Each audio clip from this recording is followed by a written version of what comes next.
დღევანდელი დღის თემა უთხრა ღმერთმა აბრაამს სარაის შენს ცოლს აღარ ერქვას სახელად სარაი, არამედ სარა იყოს მისი სახელი. ახლა წუხანდელი ტრაპეზის ნარჩენებს შემოგთავაზებთ და ღვთის მიერ მამამთავრისადმი მიმადლებულ დალოცვისა და აღთქმის შესახებ წამოწყებულ სიტყვას დავასრულებთ. ტრაპეზის ნარჩენები რაიმე ნივთიერი არ გეგონოს, სულიერი ტრაპეზის ნარჩენები ჩვეულებრივი ხორაგის ნარჩენები როდია. ხორაგი დაძველებას რომ იწყებს უსიამოვნო ხდება, 1-2 დღის შემდეგ კი სრულიად გამოუსადეგარი. სულიერ ნარჩენები კი ღვთიურია და დრო მათ ვერაფერს ვნებს. ისინი ყოველთვის ერთნაირად სასარგებლოა, ყოველდღიურად ახალი სიტკბოების მომტანი და მათი დაგემოვნების მსურველისთვის სრული ნეტარების მიმნიჭებელი. მაშ თუ ასეთია ეს ნარჩენები, რა თქმა უნდა თქვენც მოისურვებთ მათ დაგემოვნებას, ჩვენ კი თქვენი სიყვარულისთვის მათ სასარგებლო თვისებებში დარწმუნებულნი ამ ნარჩენებს შემოგთავაზებთ. ამჟამინდელი საუბარის უკეთ გასააზრებლად საჭიროა გუშინ თქმული გავიხსენოთ და შემდგომ სწავლებას მასთან კავშირში შევუდგეთ. ჩვენ განვაცხადეთ საღვთო მცნება წინდაცვეთის შესახებ, კონკრეტულად კი ღვთის სიტყვა მამამთავრისადმი. წინა დაიცვითოს თქვენში ყოველმა მამაკაცმა. დაიცვითეთ ჩუჩა და ეს იყოს ნიშნად აღთქმისა ჩემსა და თქვენ შორის. 8 დღის ამ წინა დაიცვითოს თქვენში ყოველმა მამაკაცმა თაობიდან თაობამდე. წინა დაუცვეთელი მამაკაცი, რომელსაც არ დაუცვითავს მერვე დღეს ჩუჩა, უნდა მოკვეთოს თავისი ხალხიდან, რადგან დაარღვია ჩემი აღთქმა. სწორედ აქ დავასრულეთ საუბარი ნათქვამის სიმრავლით თქვენი გონება რომ არ გადაგვეტვირთა. ჩვენი მიზანი ბევრის თქმა კი არა, ნათქვამის სიტყვის თქვენ შესაძლებლობებთან შეთავსებაა, რათა ყოველმა თქვენგანმა ამ სიტყვებიდან სახლში რაიმე ნაყოფი მაინც წაიღოს. ამრიგად, განვაგრძოთ გუშინდელი საუბარი და ვნახოთ რა შეუბნება წინდაცვეთის წესის უწყების შემდგომ მამამთავარს კაცთმოყარე უფალი. სარაის, შენს ცოლს, აღარ ერქვას სახელად სარაი, არამედ სარა იყოს მისი სახელი. ვაკურთხებ მას და ვაჟიშვილსაც შეგძენ მისგან. გაკურთხებ და გახდება ხალხების დედა და ხალხთა მეფეები წარმოიშვებიან მისგან. სახელში ხმოვანს გიმატებ, ნიშნად იმისა, რომ ყოველივე ჩემს მიერ აღთქმული აუცილებლად ასრულდება. შენი უძლური ბუნების შემყურე მჭმუნვარება ნუ შეგიპყრობს, მიენდე ჩემს თქმულს, ჩემი ძალის დიდებულების მხილველი. გაკურთხებ და გახდება ხალხების დედა და ხალხთა მეფეები წარმოიშვებიან მისგან. ასეთი აღთქმა ადამიანის ბუნებაზე მაღლა იდგა, რაც ვინმეს მიერ ქვებისგან ადამიანების შექმნის დაპირებას გავდა. მამამთავარს და სარაშვილის გაჩენაში ხომ უნაყოფობის გარდა ახლა სიბერეც უშლიდა ხელს. აბრაამს ეგონა, ეს აღთქმა სარას მიერ გაჩენილ ვაჟზე კი არა, ისმაილზე უნდა განხორციელებულიყო. ახლა კი როცა უფლის სიტყვები გაიგონა, გაკურთხებ და გახდება ხალხების დედა და ხალხთა მეფეები წარმოიშვებიან მისგან და ისევ მეფეები წარმოიშვებიან მისგან. არ იცოდა რა ეთქვა. არ შეეძლო არ ერწმუნა როგორც მართლმორწმუნეს. თუმცა საკუთარი ასაკისა და სარას უნაყოფობის გამო გაურკვევლობაში ჩავარდა, პირქვე დაემხო აბრაამი და გაეცინა. რადგანაც ესმოდა რაოდენ დიდებული და ყოვლისშემძლე იყო ეს აღთქმა, პირქვე დაემხო აბრაამი და გაეცინა, ესე იგი გაიხარა. თუმცა გონებით იმასაც განიხილავდა, თუ როგორ უნდა მომხდარიყო ეს ყოველივე მას 100 წლის ასაკში ვაჟი ეყოლებოდა, მისი უნაყოფო ცოლი კი უცბად ნაყოფიერი გახდებოდა. თუმცა გონებაში ნაფიქრი მის ბაგეს არ დასცდენია, მხოლოდ ისმაილის გამო მადლობდა ღმერთს. უფალო, შენ უკვე ნუგეში მეცი და მწუხარებას სიხარულით შემიცვალე, როდესაც ისმაელი მაჩუქე. მას შემდეგ, რაც ის დაიბადა, აზრადაც აღარასდროს მომსვლია, რომ ბავშვი სარასგანაც მეყოლებოდა. აღარც სარა ელოდა ამას, აგართანაც ამიტომაც მიმიშვა. ისმაელის დაბადებით ორივემ საკმარისად მივიღეთ ნუგეში. ნეტავ ისაბელმა იცოცხლოს შენს წინაშე მისი სიცოცხლე ჩვენი სიბერის სანუგეშოა.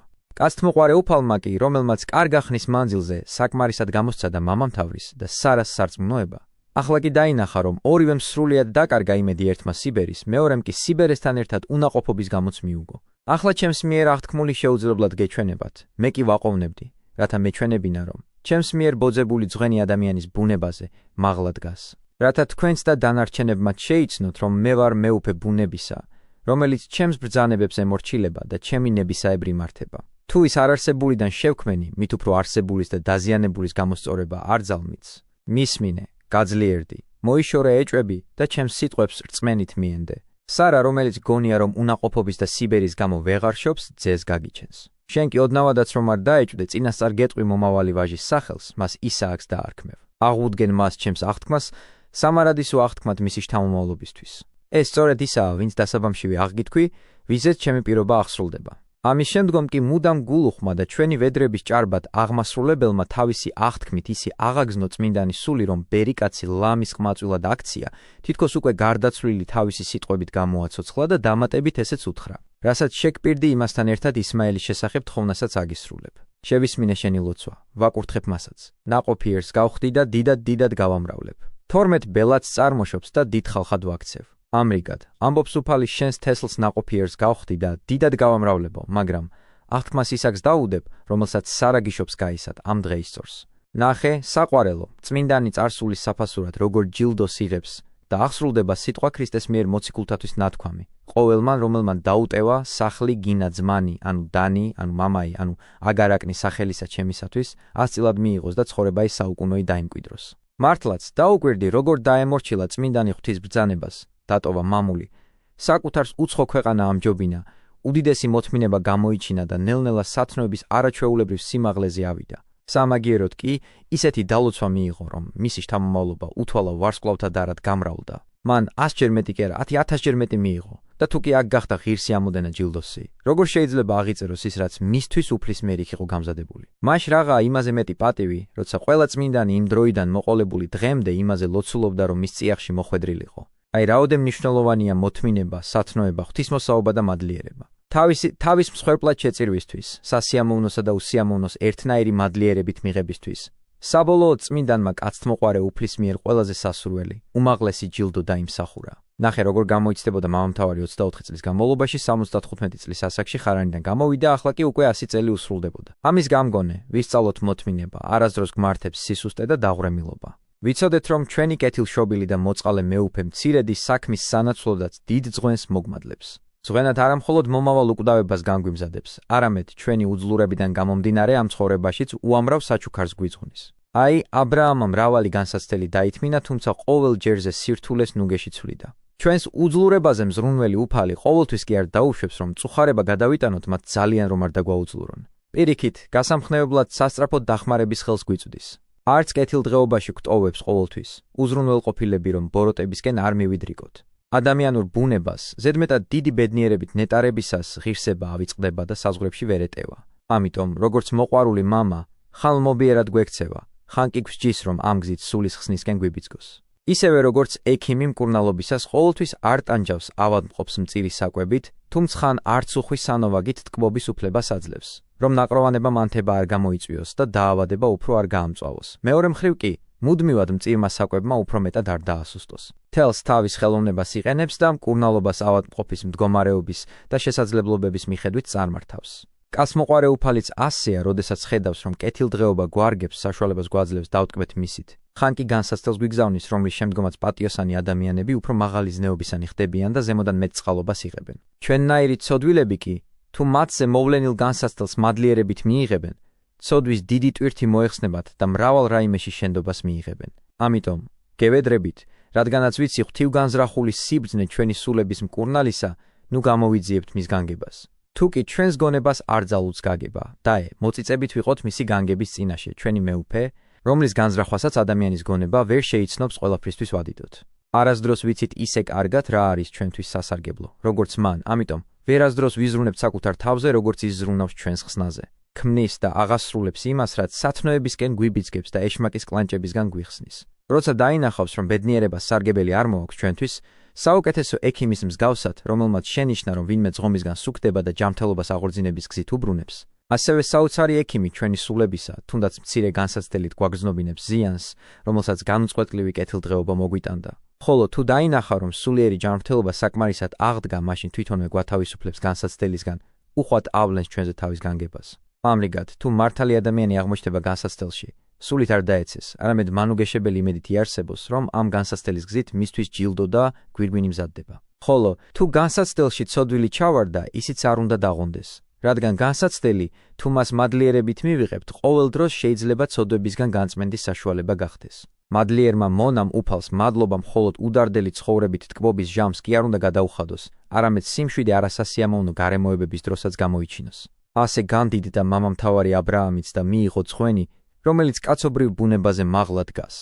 ახლა მთავარ სათქმელს დაუბრუნდეთ და მამამთავრის მორჩილებას დავაკვირდეთ, როგორ აღასრულებდა ღვთის ბრძანებებს, არ გამოიძიებდა მიზეზებს, არ მოითხოვდა პასუხებს, მრავალი უგუნურისგან განსხვავებით, რომელნიც ღვთის საქმეებს დაჟინებით გამოიძიებენ, კითხულობენ, რისთვის ასე, რისთვის ისე, რა სარგებელია აქედან, ან აქედანო. მამამთავარი კი, არაფრის გამომძიებელი, როგორც თავისი უფლის მოყვარული მონა, ცდილობდა ყოველივე როგორც დაავალეს ისე აღესრულებინა. ამაში რომ დარწმუნდე, შემდგომი მონათხრობი ისმინე. მას შემდეგ, რაც ღმერთმა აღუთქვა და საუბარი დაასრულა, მამამთავარმა მაშინვე მისი დანაბარები აღასრულა. ღვთის მიერ დანაბარებ ნიშანს, ისმაილს, თელს ჯალაბობასა და მონებს აკისრებს. თავადაც წინა დაიცვითება. 99 წლის იყო აბრაამი, როცა დაიცვითა ჩუჩა. მისი ვაჟი ისმაელი 13 წლის იყო, როცა დაიცვითა ჩუჩა. არ გეგონოს, რომ წმიდა წერილი უმიზნოდ ასახელებს წლოვანებას, რომელიც ნათლად გვიჩვენებს დიდ მორჩილებას მამამთავრისა, რომელმაც უკვე ღრმა სიბერეში მყოფმა ღვთისმცნების გულისთვის მოთმინებით აიტანა ტკივილი. ხან ექიმებიც ჭრიან სხეულის მტკივნეულ ნაწილს, მაგრამ იმ შემთხვევაში უკვე სასიცოცხლო ძალებს მოკლებული მკვდარი ნაწილი მოიკვეთება ხოლმე. აქ კი ბებერი 100 წელს მიღწეული ადამიანი ღირსეულად იტანს ტკივილს, ცდილობს თან ღვთისმცნება შეასრულოს. თანაც ღვთის დანაბარების სწრაფად შესრულებისთვის შვილში და ოჯახის ყველა წევრში დიდი გულმოდგინება აღძრას. ხედავ რა დიდებულია სათნო მამა და სწორედ იმიტომ რომ თავის ყველა ქვეშევდომსაც მის კვალზე სიარულს ასწავლის.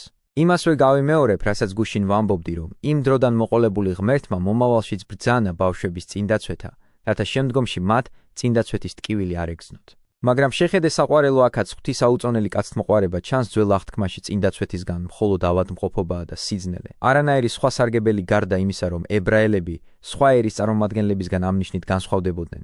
ჩვენი წინდაცვეთა კი უმტკივნეულო მკურნალობაა და ჩვენთვის უთვალავი სიკეთის წყარო, რომელიც სული წმიდის მადლით გვავსებს, აღსასრულებლად არანაირ დროით ზღვარს მოითხოვს და ყველა ასაკში ღრმა სიბერეშიც კი შესაძლებელია ამ ხელთუქმნელი წინდაცვეთის მიღება. რომლის გადატანაც რთული არაა, მაგრამ რომლის მიერაც ცოდვის ტვირთი გშორდება და მთელი ცხოვრების მანძილზე ჩადენილი ცოდვანი მოგვეტევება.